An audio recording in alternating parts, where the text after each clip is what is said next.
परिवार के एक्सपायर भेल की तके बाद वो देखिए ओहि समय में हेडो मास्टर अपने भेल रहिए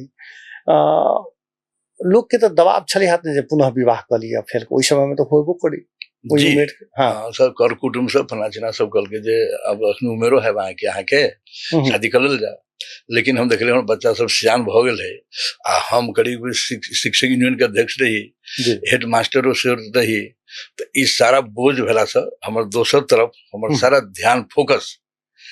शिक्षक यूनियन के तरफ और स्कूल के तरफ रही तो हमारे दोसर तरफ ध्यान ही नहीं गेली अच्छा तो लागी हम ओहि के महसूस नहीं केलिए अच्छा कनिया के एक्सपायर भेला के बाद सासुर दिस से संबंध छै है कि नहीं अच्छा अखन तक जे सम्मान हमर सास ससुर छले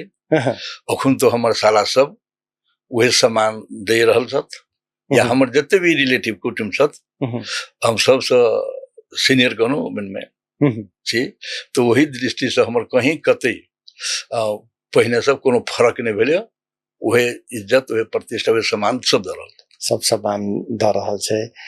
तही के कारण से लाल बाबू हाथी के जे सामाजिक प्रतिष्ठा एके आदमी से नहीं बने छै ओकर पूरे परिवार जाधेर सहयोग नहीं करे छै ताधेर सामाजिक प्रतिष्ठा नहीं होय छै स्वयं अपना जीवन में अपन संघर्ष करके अपन काम अपने करी तै तहत हम जी रहल छी